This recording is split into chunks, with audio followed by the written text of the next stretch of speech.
Wear whatever you have, sweetie. Just don't embarrass me.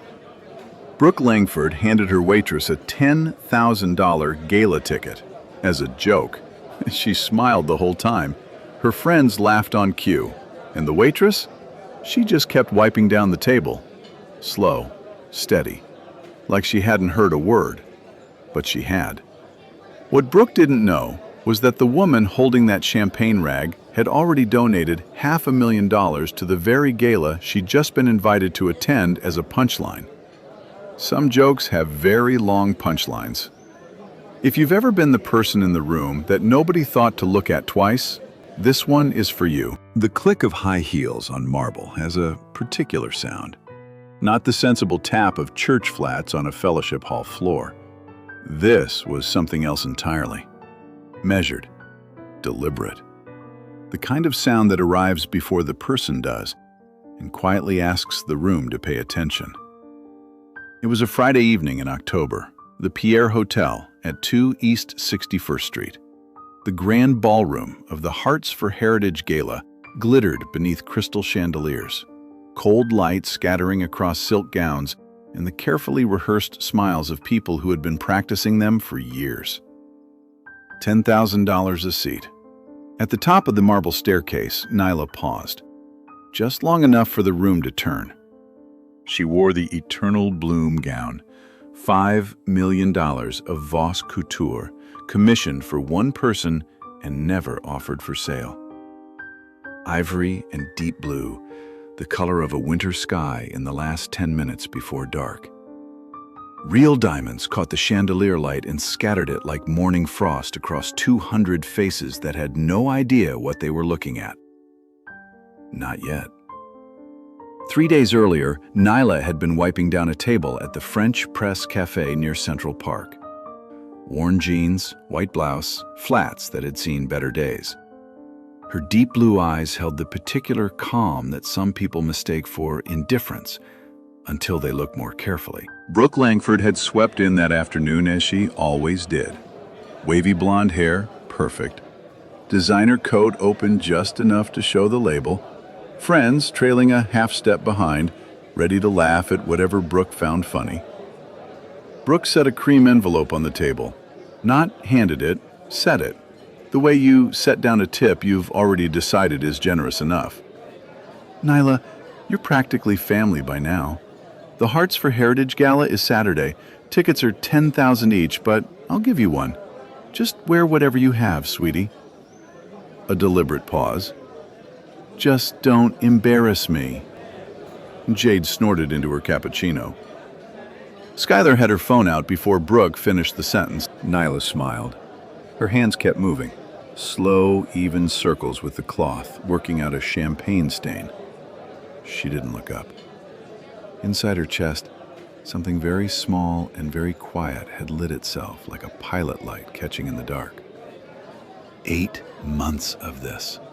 8 months of knocked over glasses blamed on her, filmed, captioned, posted.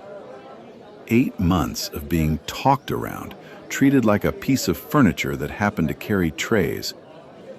But before Nyla placed her foot on that first marble step, she did one small, private thing.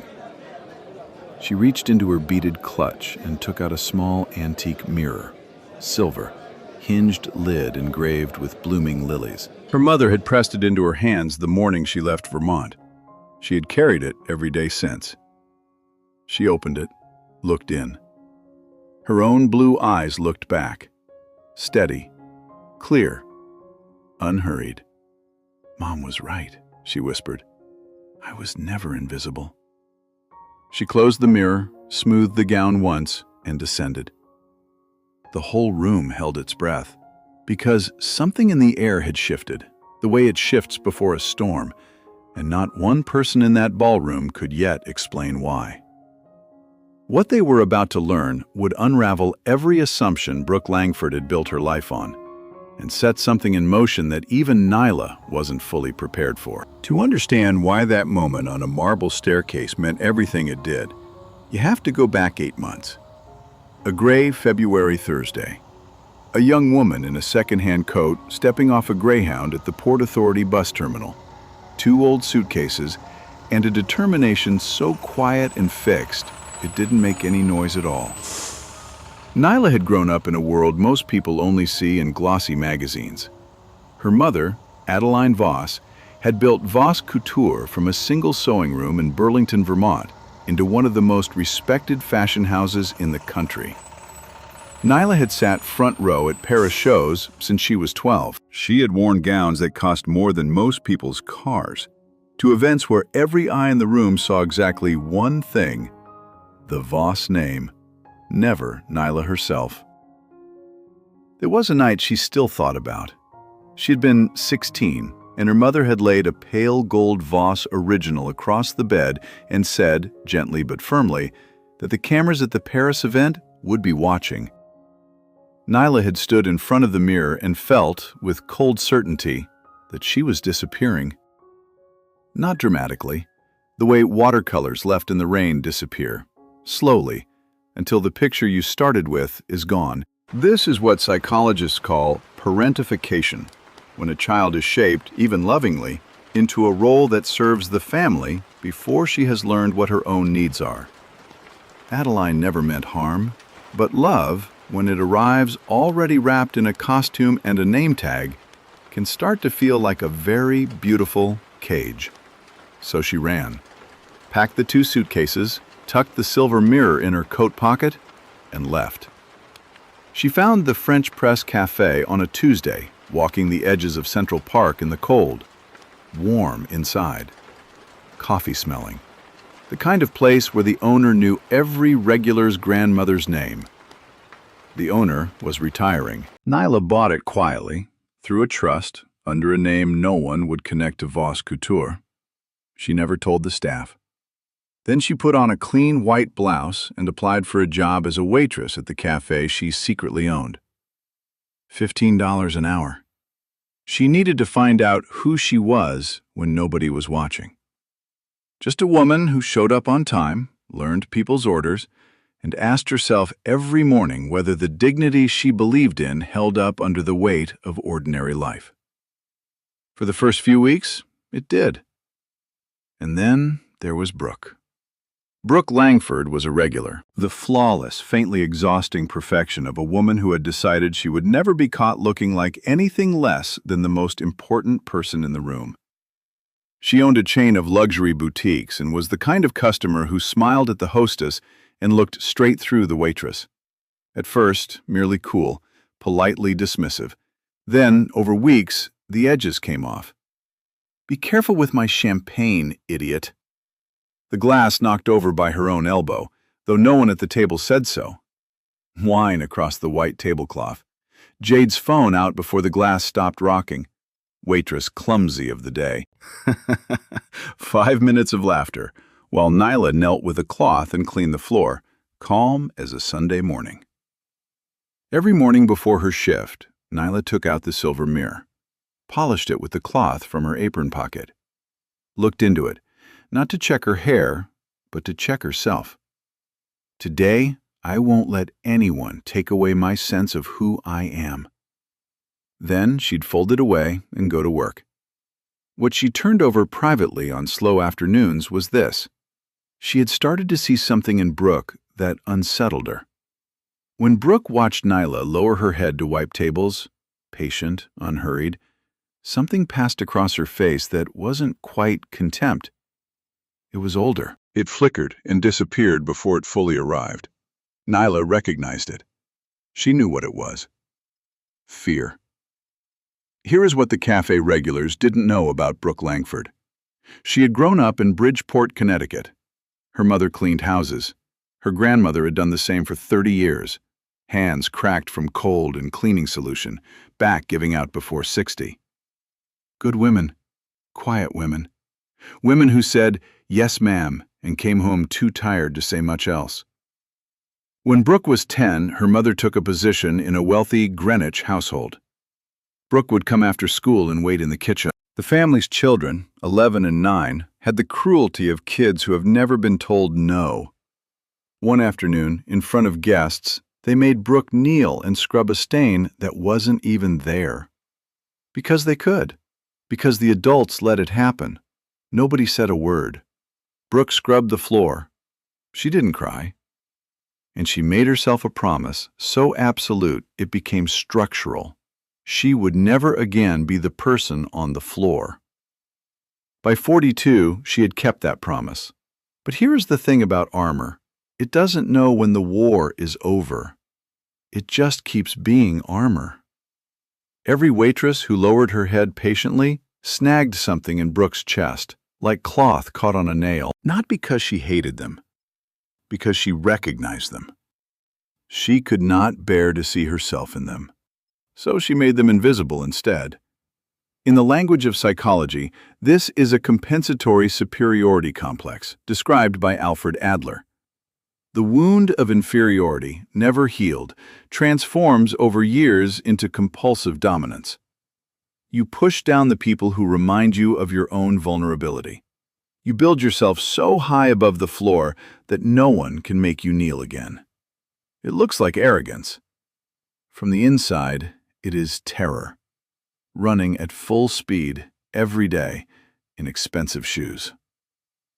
When Nyla called her mother to ask for the eternal bloom gown, Adeline had cried, "My daughter."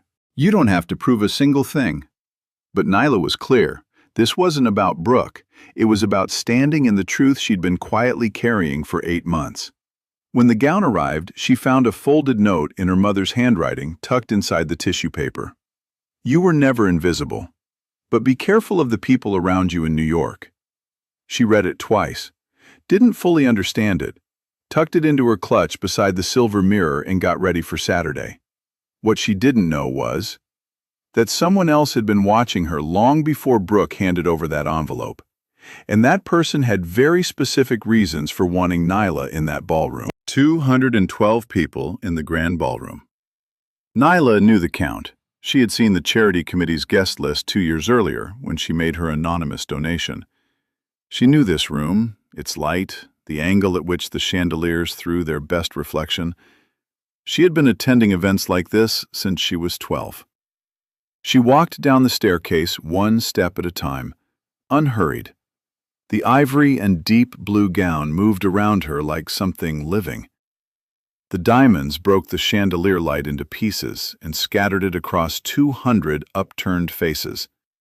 The string quartet in the corner stopped mid-phrase, not because anyone told them to. Brooke was near the east wall, champagne flute raised, mid-laugh. Her head turned last. The laugh stopped. The color left her face so quickly it was like watching a window go dark. Harper Ellis, fashion editor, 22 years at Vogue Runway, set down her glass. "That is eternal bloom." She said it the way you say the name of something you've only ever seen behind glass. A $5 million private Voss Couture commission, designed for one person, never photographed outside the atelier. The murmur moved through the room like a current beneath still water. Nyla crossed the floor and stopped in front of Brooke. "Thank you for the invitation." Warm, unhurried. "This was a family piece. I hope it's appropriate." Brooke's laugh came out sharp and thin, ice cracking under more weight than it was built for. "She must have rented it." Silence. Nyla shook her head once, gently. "It isn't rented. It's mine." A pause, small and final as a period. "I'm Nyla Sinclair Voss." 200 people drew breath at once. Harper stepped forward. "Confirmed, Eternal Bloom was Adeline Voss's final private commission, designed exclusively for her daughter, never released for public sale." She glanced at Nyla. "This is not merely valuable. It is a family legacy." Jade stepped back. Then Skylar. 1 step, then 2, until they were no longer standing beside Brooke. Phones were up all over the room. The video would be on social media before the dinner plates were cleared. Nyla did not smile in triumph. She had imagined this moment on the narrow mattress in her queen's studio. In those imagined versions, she had felt clean, sharp victory. But standing here now, looking at Brooke's face, the color gone, the careful architecture crumbling, The satisfaction was smaller than expected. Something else had taken up more room. Recognition.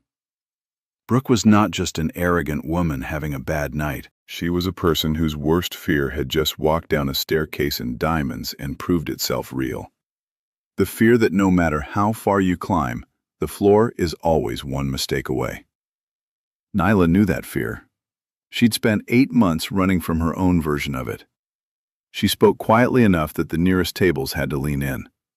For 8 months, you taught me something. Dignity isn't something anyone can give you, and it isn't something anyone can take. It's what you carry inside, even when everyone around you is trying to convince you to set it down. Brooke swallowed. I didn't know. I was only having a joke, Nyla said gently. I know. That was what did it. Not the gown, not the name, the gentleness, the quiet, clear-eyed acknowledgement of exactly what had happened, without bitterness, landed harder than any accusation could have. Carter Langford moved from across the room. Tall, slate-gray suit, his path through the crowd efficient and direct. He reached Brooke in 4 strides, closed his hand around her elbow, and turned her toward the alcove near the service corridor. You need to stop talking, he said. Low, even, final. Nyla watched them go. She noticed what had passed across Carter's face when he looked at her. Not embarrassment, not concern for his wife. Calculation. She filed it away. Later, the gala had transformed into something else. A moment, the kind that becomes a story. She could hear it moving through the crowd in a low wave. Billionaire waitress, billionaire waitress. 3 videos already circulating. The evening was no longer anyone's to control, but Nyla was looking at the velvet drape that had swung closed behind Brooke and Carter. She had come to stand in her own truth. She had done that.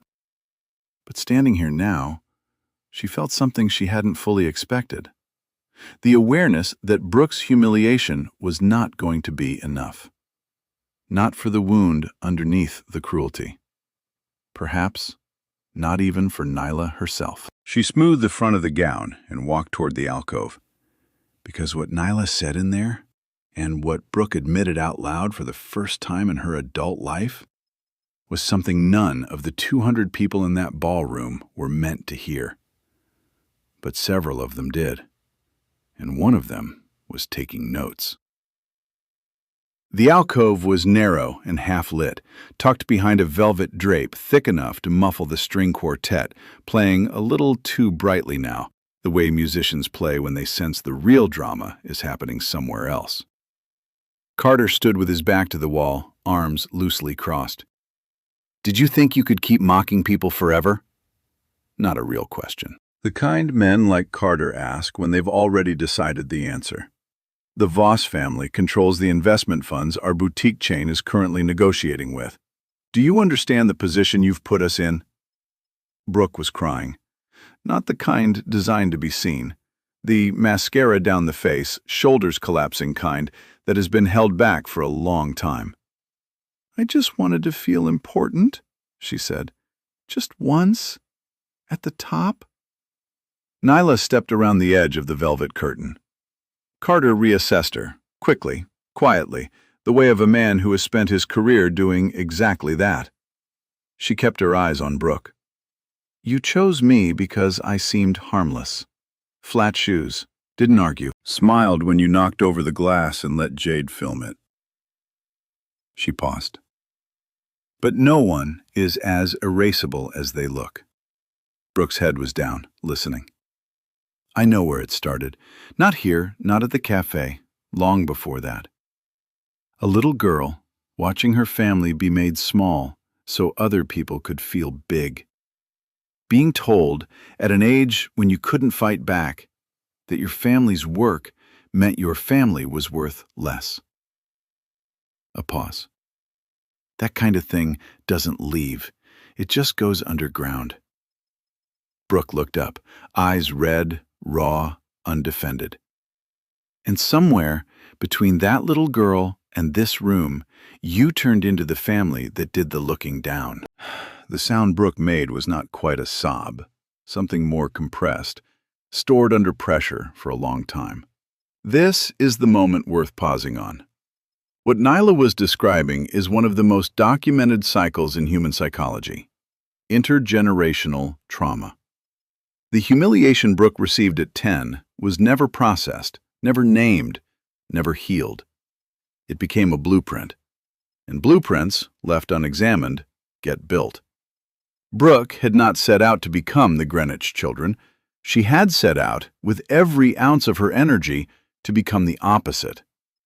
And yet here she was, in a different room, with different clothes, doing the same thing to a different girl. This is not an excuse. It is an explanation. And explanations matter, not because they erase accountability, but because without them, we only ever address the surface. We punish the behavior without touching the root. And the root, untouched, grows back. Harper Ellis appeared at the edge of the drape, two sponsors just behind her, drawn by the pull of a genuine moment, which is rarer in rooms like this than the flowers. What happened next, Harper would write about 3 weeks later in a piece shared 40,000 times before noon on a Tuesday. Brooke Langford sank to her knees on the marble floor of the Pierre Hotel, in front of witnesses, in front of the waitress she had spent 8 months making invisible. "I was wrong. I'm sorry, Nyla." Nyla looked at her for a long moment. Then, "I need to tell you something. I'm the anonymous donor who gave $500,000 to this gala 2 years ago. You saw the charity committee's donor report. That's why you gave me the ticket. You wanted to know who it was." The alcove went very still. Brooke didn't answer. She didn't have to. "Every time you were generous to me, it was calculated. The ticket was never a kindness. It was an investigation. The people you hurt along the way, they weren't part of your investigation. They were just in the room." Carter's jaw tightened. His eyes moved to Nyla, not to Brooke. Filing something, deciding something. She held that in the back of her mind, for later. Brooke rose slowly, unsteady, mascara in thin lines. Something in her posture had changed, not collapsed, but honest, like a room with the curtains finally pulled back. "My parents worked 2 jobs. My grandmother cleaned houses for 30 years. She'd come home with cracked hands and still make dinner and never once complained." She looked at her own hands. The people she worked for never learned her name. "I was afraid," she said. "Every single day. Afraid of going back. Afraid of being looked through." A long exhale. "And I never stopped to notice I had turned into the person I was most afraid of." This confession matters. Not, "I'm sorry I hurt you," but "I became the thing I feared." That is a different reckoning entirely. It requires tracing the line back to where the becoming started. Brooke had never done that. The cost of not doing it, to Sophie, to Nyla, to everyone she had moved through like weather, had been real. "The fear is real," Nyla said, "but you let it make your decisions for 30 years, and it cost you things you can't get back." Not to wound, because it was true, and Brooke had earned the truth. She turned to leave. Carter watched her with the flat, careful attention of a man who has just realized something he considered under control is no longer under control. She held his gaze for 3 seconds. He didn't look away. Whatever he was hiding, it was bigger than this night. She could feel it the way you feel a change in weather, before the sky has done anything about it. Just a pressure shift. Just the air going quiet in a way that means something is coming. Consequences, as a rule, arrive slowly at first, then all at once. By Saturday morning, Nyla's face was on the homepage of 3 fashion publications and 2 general interest news sites. By Sunday, 2 of Brooke's major boutique contracts had sent formal notices of review. Her name was quietly removed from the planning committee of a charity benefit she had co-chaired for 6 consecutive years. New York's social circles, which are not really circles at all, but a single long memory with a very good filing system, had noted what happened at the Pierre and begun the process of recalibrating. Carter told Brooke across their kitchen island on a Sunday morning while the coffee maker burbled between them that she needed to fix everything. He said it without raising his voice. He never raised his voice. He had the particular kind of coldness that doesn't need volume because it has already decided the outcome. Brooke stood in her silk robe and said nothing, because she already knew that the kind of fixing Carter meant was different from the kind she was beginning, slowly and painfully, to think about. Carter's fix everything meant protect the contracts, restore the image, manage the damage. Brooke's emerging understanding of fix was something older and harder. Look at what you built and decide whether you want to keep living in it. This is the fork in the road that people like Brooke rarely reach, and fewer still choose to walk down, because the socially acceptable kind of repair is external. Issue an apology, make a donation, reappear at the right events with the right expression. The world generally accepts this and moves on. The internal kind of repair, the kind that requires sitting in a second-hand chair in a queen's apartment and actually listening, is slower, less photogenic, and offers no guarantee of applause. Brooke chose the harder road. Not all at once, not cleanly, but she chose it. On a gray Wednesday afternoon that smelled like coming rain, she took a cab, not her car, not her driver, to a third-floor apartment in Woodside, Queens. She had not told Jade or Skylar she was going. She had not told Carter. Nyla opened the door in jeans and a white blouse, a dish towel folded over one shoulder, the quiet smell of chamomile tea behind her. Brooke stepped inside. She stood very still and looked at the room. The second-hand chair with the worn armrest, the folding table that served as both desk and dining surface, the photograph of Adeline Voss taped to the wall with no frame, just tape, the window that faced a brick wall, the particular slant of afternoon light that came in for 45 minutes a day and no more. "You actually chose this," Brooke said, not unkindly, just working it out. "I chose it every day for 8 months, Nyla said. She filled 2 mugs, the sturdy, no-nonsense kind, and set one in front of Brooke. "Sit down." They sat across the small table from each other, and Nyla told her something she had never told anyone. She told Brooke about Sophie. Sophie Langford was 19 years old and had the kind of eyes that carry more sadness than 19 years should hold. She had started coming into the French Press Café alone about 2 years back. Always the corner booth, always an Americano she nursed for an hour, never looking at her phone. Just sitting. Nyla had noticed. She noticed people. It was perhaps the most useful thing she had developed in 8 months of being invisible. The sharp attention of someone who knows what it costs not to be seen. She had started by leaving a small pastry at the table, unrequested. Then she learned Sophie's order. Then one afternoon, Sophie had come in with red eyes and hadn't ordered anything. Nyla had carried 2 cups of chamomile to the corner booth and said, "You don't have to talk, but I'm here if you want to." Sophie had talked for nearly 2 hours. About the weight that had settled in her chest over the past year and refused to move. About the darkness she couldn't name or explain. About the feeling of disappearing inside her own life, while her mother planned parties and her father negotiated contracts, and neither of them had looked up long enough to notice she was drowning. Over the following weeks, Nyla had quietly arranged, through the charitable foundation, anonymously, for Sophie to begin seeing a therapist on East 83rd Street. She had paid for 2 full years of sessions, 52 appointments. Sophie never knew where the scholarship came from. She only knew that someone had seen her when she was invisible, even to herself. This is what genuine care looks like, set against Brooke's learned behavior of buying things instead of giving attention. Both women had tried to love Sophie in the way they had been taught. Brooke had been taught that love was material, that providing things was the same as being present. It wasn't cruelty. It was the inheritance of a woman who had grown up watching love be expressed in transactions, because tenderness felt too dangerous to offer directly.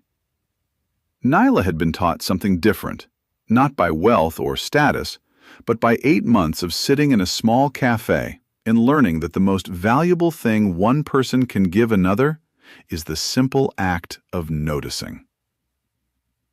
Brooke sat with this for a long time. When she finally spoke, her voice was stripped down to almost nothing. "I bought her handbags," she said. "You gave her what you knew how to give," Nyla said, "but what she needed was someone to sit down." Nyla reached into the pocket of her jeans and set the little silver mirror on the table between them. The lily-engraved lid caught the weak afternoon light. "My mother gave me this when I left Vermont. I looked into it every morning before my shift, not to see how I looked, to remember who I was." She pushed it gently across the table. "Take it for a while." Brooke picked it up, turned it over in her hands, opened it, and looked in. Her own face looked back. No careful presentation, no managed distance. Just a 42-year-old woman who had been afraid since she was 10 years old. "Look at it every morning," Nyla said quietly. "Not the surface, the underneath." Brooke closed her fingers around the mirror. It was the most honest thing she had held in a very long time.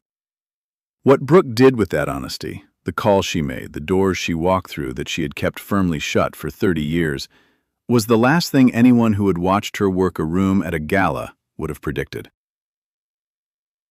And it started, of all places, with a Tuesday afternoon at a service workers' employment center on the Lower East Side, and a question Brooke Langford had never in her life thought she would ask. "I don't know how to do this. Can you teach me?" 6 months later, on a clear Thursday evening in April, the front row of a fashion show at the Metropolitan Museum of Art on Fifth Avenue filled up in a way that had never quite been done before. Not with editors, not with socialites or sponsors or the carefully curated faces of people who needed to be photographed being there. With baristas, night shift nurses from Lenox Hill Hospital, line cooks and laundry workers and grocery store cashiers from across the 5 boroughs. 43 women contacted quietly through the charitable foundation, each one wearing a dress from Nyla's Invisible Threads collection. Garments designed with her mother over 3 months, each one built to honor the labor of hands that hold everything together and never get thanked for it. The collection was named for the stitches no one sees. Sophie Langford walked to the small podium at the edge of the runway, 19 years old. The posture of someone who has recently remembered that she is allowed to take up space. "My mother gave me a lot of things," she said into the quiet. "Designer things, beautiful things. She thought that was the same as love because for a long time it was all she knew how to give." She paused. "But Nyla Sinclair paid for 2 years of my therapy without ever telling me, without ever asking for anything in return. She saw me when I was invisible, even to myself." She looked out at the room. That's what love actually looks like. In the 3rd row, Brooke Langford sat alone. Simple black dress. No Jade, no Skylar. Her hands folded in her lap, absolutely still. When Sophie finished, Brooke cried. Not the public kind, the private kind, quiet and without performance, belonging to people who are in the process of understanding something large and irreversible about themselves, and making peace with the fact that understanding it now is late, but not too late. Nyla crossed the room and stood in front of her. "You are always someone," she said, "even when the world hasn't learned to see you yet." She said it to Brooke, but the room heard it. And it landed the way certain things land when they are simply, plainly true. Without decoration, without strategy, without anything other than the quiet authority of someone who has tested the belief against real life and found it held. Brooke had been volunteering at the Service Workers Employment Center on the Lower East Side for 3 months. Not writing a check, showing up in person on Tuesday afternoons, sitting across from people who were exhausted and trying and learning, slowly and imperfectly, how to listen before speaking. She was not good at it yet. She had told Nyla so one evening on the phone. "I keep wanting to fix things before I've understood them." "That's the work," Nyla had said. "Sit with it." This is perhaps the most important line in the entire story. Not because it is dramatic, but because it is true. The impulse to fix, to resolve, to move quickly past discomfort is one of the most common ways people avoid genuine change. Sitting with something means allowing it to be what it is, long enough to actually understand it. It is a skill. It is learned slowly. And for a woman like Brooke, who had spent 3 decades in motion, always climbing, always performing, always managing the distance between herself and the floor, it was perhaps the hardest thing she had ever been asked to do. Carter stood near the back wall of the Met, hands in his pockets, watching. When Brooke glanced toward him, he didn't move. He didn't cross the room. Something in his posture had the quality of a man who is present and simultaneously somewhere else entirely, running calculations in a room that doesn't know it's being calculated. Nyla had been noticing Carter for 6 months, the way he watched without seeming to, the way he was always slightly ahead of each development, as though he had read the last page before anyone else opened the book. The way her mother's letter, "Be careful of the people around you in New York," had never quite settled in the back of her mind. It just stayed there, waiting. Brooke opened the small silver mirror in the 3rd row, briefly, privately, the way you check in on something you're trying not to lose, and looked at her own face in the glow of the museum lights. 42 years old. Afraid since she was 10, choosing, slowly and imperfectly, to stop letting the fear vote. As Eleanor Roosevelt once said, "No one can make you feel inferior without your consent." As Aristotle affirmed, dignity does not consist in possessing honors, but in the consciousness that we deserve them. And as Viktor Frankl wrote, everything can be taken from a person except one thing, the last of the human freedoms, to choose one's attitude in any given set of circumstances, to choose one's own way. These are not closing lines. They are the spine of everything that happened in this story. Dignity as an interior choice, not an exterior grant. Classism as a cycle that both the victim and the perpetrator must choose to break. Not because the perpetrator deserves mercy, but because cycles do not care about deserving. They simply continue until someone decides to stop. Nyla left the Met with her mother on one arm and Sophie on the other, the city lit and indifferent and magnificent around them. Her phone vibrated. She stopped walking.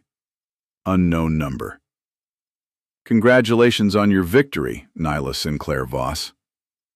But Carter was never standing on the sidelines. Ask him about the Voss shadow contract, the one Adeline signed the year you ran away. Everything you know is only the surface. Below the words, a photograph, a USB drive, small and silver. Engraved on the casing, in letters so neat they looked deliberate, "For the real heir." Nyla stood on 5th Avenue in the April dark, the museum's light behind her, the city noise all around. Her knuckles went white around the phone. She reached into her bag, took out the mirror. She had bought a new one. Brooke still had the original. She opened it, looked at herself in the passing headlights, blue eyes, steady, unshaken, thinking. "Victory is only an illusion," she said quietly. The truly dangerous player has never shown his face. She closed the mirror, tucked it away, and kept walking. The cruelest people you will ever meet are not the ones who were born cold. They are the ones who were once warm and got burned badly enough, early enough, that they decided warmth was the problem. The question is never, how do we punish them?